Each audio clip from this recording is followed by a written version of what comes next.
So we roll into a rather full parking lot here at the Evergreen State Fairgrounds, home of the Northwest Aviation Expo.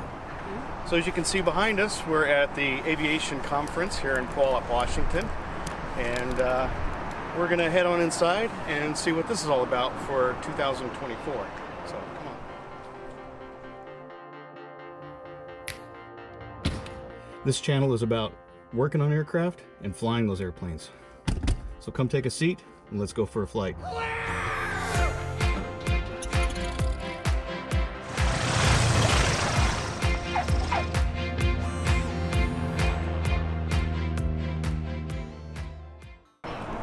Wow, we get our own doorman. I feel like royalty. Yeah. Thank you so much. Hi, 2 please. So we pay our admission, and the first exhibitor that we come to is the WAAAM. WAAAM stands for the Western Antique Aeroplane and Automobile Museum. One of my favorite destinations every year. Go down to the Fly-In. This year, it's September 7th and 8th. We'll see you there. Several community colleges, airports, and all sorts of vendors are here this year. To include the Washington Pilots Association. This is basically the AOPA for Washington State. Some of the suppliers here are Aircraft Spruce, Gulf Coast Avionics, and Spencer Aircraft, located right here in Puyallup, Washington. So a lot of the airports will have booths for their respective airports. There's BFI, Boeing Field, and if you know anything about Boeing Field, remember they have VFR arrival and departure procedures. How do I know? I made a video of it. Rainier Flight is the newest member of the pilot training at Payne Field. And here's an example of a 4-cylinder engine along with its cutaway, so you can see the internals of this motor.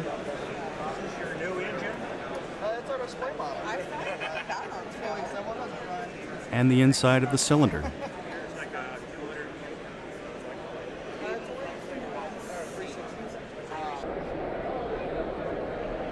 You finding us a new home? We also have people who are showcasing their aviation real estate locations.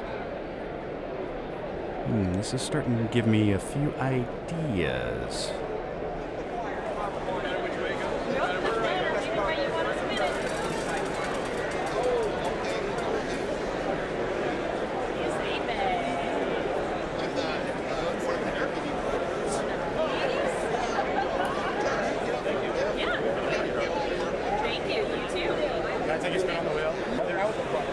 And a longtime friend of mine, Evan Seitz, showcasing some of his brokerage for airplanes and hangars.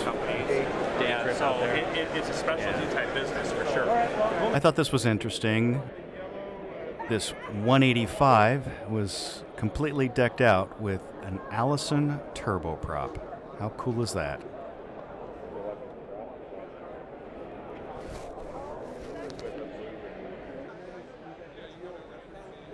Here's the Fly Washington Passport Program booth. And the Civil Air Patrol has a showing here at the expo. I just saw Tom Martinstein. He's over at the six-pack booth.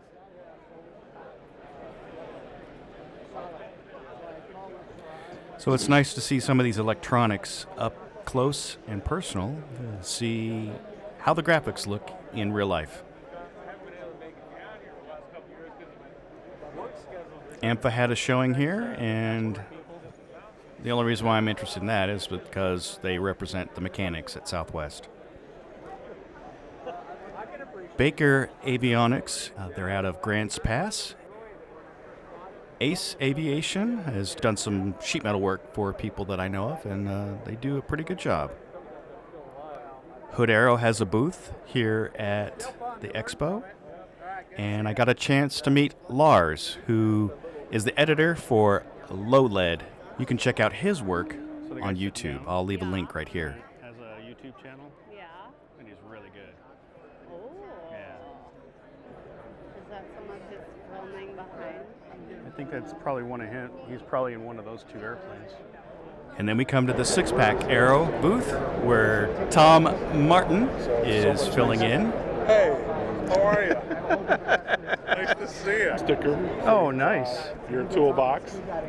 So how you doing? So you saw the coaster on the desk. I totally saw the coaster. I was like, I wonder if Tom's going to see that or not. Well, And you I was definitely sitting there did. with my wife, and we're watching TV, and I see you got a new video out. And I put it on, and I'm looking at it, and she looked at me, and I looked at her, and we were like, he's got a coaster. I know, I remember when I gave that to you. Yes. So, yeah, Yep. I was glad to see that. That was last year Yes. at this event. Yes. Yeah. So how you guys doing? Good, to see you again. So your airplane, you were down for a while, right? Oh, yeah, I was down for 6 months. 6 months. Yeah. And you did an entire panel, right? Completely, yeah. Yeah, we had done you a panel update back in the spring of 21. Okay. And it came out amazing. I love flying behind it. Everything I ever wanted in a panel, great. Yeah. But it was done with the materials and methods that were in use back then. And these guys, Six-Pack Aero, they have a new solution that's STC that gives you more room in the panel. And it's modular, right? It's modular, and I was able to fit my 10-inch Dynon and a 7-inch. Wow. In fact, I have That's some incredible. video right here that you'll see, but yeah, it came out great. And this is my mechanic right here. We're manning the booth for them while they're in training the AMPIAs. Oh, So, okay. Nice. Yeah. Nice. So I know, do you watch the guy from Canada? Glenn. Glenn. Yes. Yeah, he Great actually channel. came down and Great channel.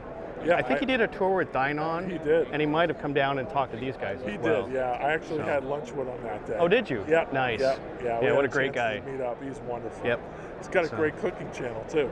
Yes, that's yeah, right. Glenn's Kitchen. And that's how he actually started. Yep. And then he got into aviation, which is really kind of cool. He's wonderful. So. He is going to be doing a update on his panel. Yes. This is a mock-up of what Glenn will end up getting.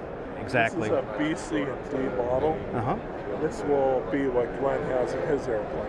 Yeah, Cool. Stationary panels are a work of art, though. So. And it's amazing how you can, like, if somebody wants, with the old panels, you had to cut and, like, rivet in new pieces, and you now... have to nibble to fit. Yes. And nibbling to fit is not really kosher. No, and one of the reasons why is because on these airplanes, that's actually a structural member in the airplane. Correct. That's absolutely And so right. by just doing an avionics upgrade, you could be potentially structurally hurting the airplane. You could be, yeah. When nobody thinks about that when they're doing avionics. Well, the FAA does have, from what I understand, methods that you can use to update a stationary panel. But if you want to do it the gold standard way and have an STC solution, I don't think is the way to there's a better go. solution on the market than Legacy XL. Yeah. And I put my own dollars on my own airplane to do it. So. Exactly. And the cool thing about it is if the next, doodad or whatever comes down the road, you can just take out a panel and then basically clip in a new one. Yeah, it's all modular, so you can just take this panel out and replace it. And I'm firmly convinced, just like with cars, TVs, you're going to see, instead of a 10-inch display, you're going to see a long, wide display. It can accommodate that. And it's kind of like the same thing in commercial airplanes. They're kind of going, they went from the round six-pack-ish kind of setup and, the rows of round dials for the engines to a display, and now the displays are getting bigger because they're able to put more information on them. That's right. Yep. Yeah, and I'll tell you what, a lot of people would say you have glass, you're looking at the glass, you're flying the glass, you're not looking anywhere. It's totally the opposite, at least for me. Yes. Having the glass focuses your scan so that you can look out and actually fly outside the cockpit. Visually. It is a more efficient way of getting the information. And I'm going to be putting out a new panel video probably in about anywhere in the next 2 to 3 weeks. Okay. So you'll see all the steps that we went through to take this thing and switch it. Awesome. So I mean, it must have been just a ton of work because that's 6 months of shooting, Well, and to have to sit down and edit that for. I'll tell you what, it's going to end up being about a 10 to 15 minute video, but I've got about 300 hours worth of footage. Wow, that's incredible. But Yeah. if I even put like a percentage of that, everybody'd be like, can't watch it, it's driving me crazy, and I'm going to shoot this guy. You know, so it's Yeah, like, exactly. I know the struggle. So. yeah.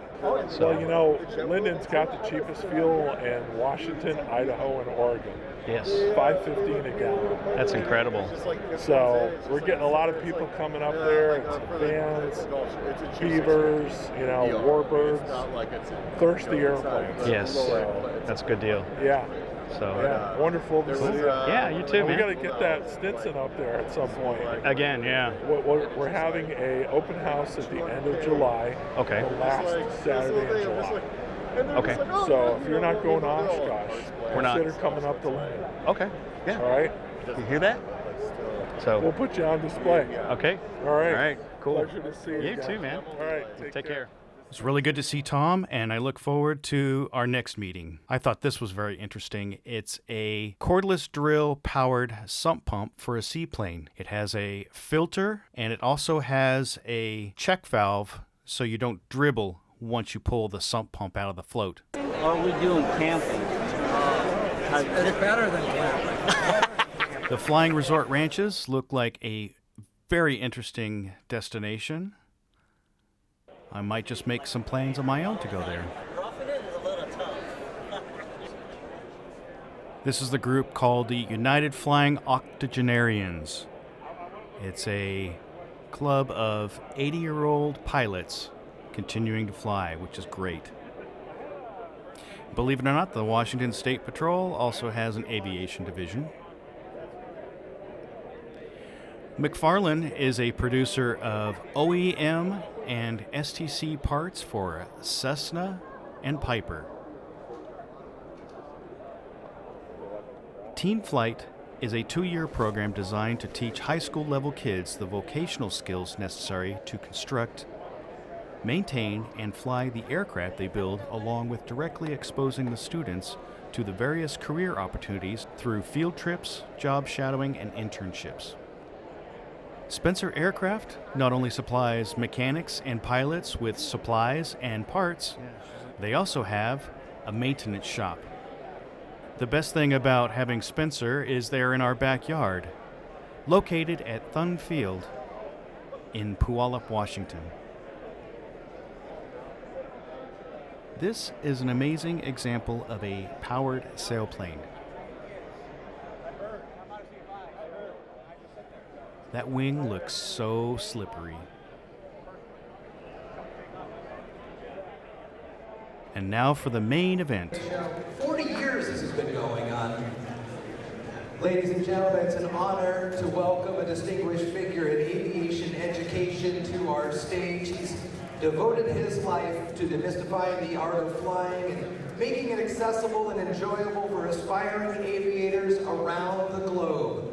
He's not only earned the admiration of aviation enthusiasts, but has also become a trusted mentor in the aviation community. From his best-selling instructional materials to his engaging seminars, he's left an indelible mark on the world of aviation education. So please join me in extending a warm welcome to Rod Machado.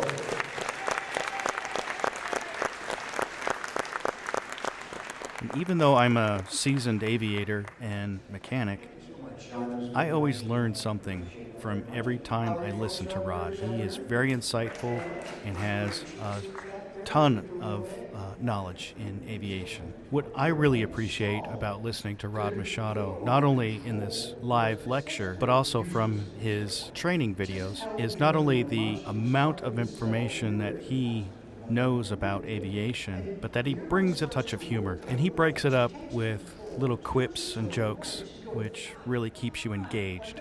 And she's getting so nervous, and she lets go of her controls, reaches over, and grabs my controls.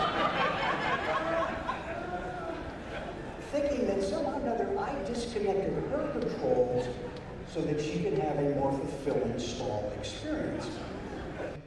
And like he said, the people that will most likely get you in trouble while flying an airplane are your friends and family, because you never want to let them down, and you'll do the most ridiculous, foolhardy, stupid things in order to not want to let them down or disappoint somebody. So I thought it was a great point to involve somebody in the actual decision making and do it during the briefing.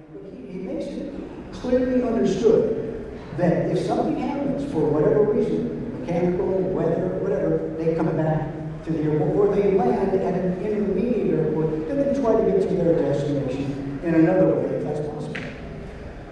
And when you think about this, what Pete has done is actually very, very classic, because if they have to return to their starting point the original destination, if they have to return, what's happening is this: Pete will feel very comfortable about returning. The passengers are probably going to be disappointed, but Pete is not going to be affected as much by their disappointment. Because he knows he has got them to participate, here's the best part, in the decision. So I thought it was a great point that while doing the pilot to passenger briefing, to involve them and keep them informed of the decisions of whether or not to discontinue the flight. I thought that was a brilliant point, and I will start to use that in my briefings. So with that, the first day of the expo comes to an end, and unfortunately I will have to work on Sunday, so we only get one day of the expo this year. We'll wrap it up. Well, I filled up the memory card on the other camera, so got to use the cell phone. But what did you think of the trade show this year? So your favorite part was Rod Machado. The speaker? Yes. Yes. Okay. Yeah. So a lot like last year. I think there was a good speaker last year too. Mm-hmm. Yeah. And it's the same old vendors. Yeah. And you just was mostly visiting with your friends. Right. Huh. Yeah. So it's a good kickoff for the flying season. So it's always, if you've got a day or two to come visit and come down and see what's going on at the trade show. So with that, we'll see you on the next one. May all your flying. Be good.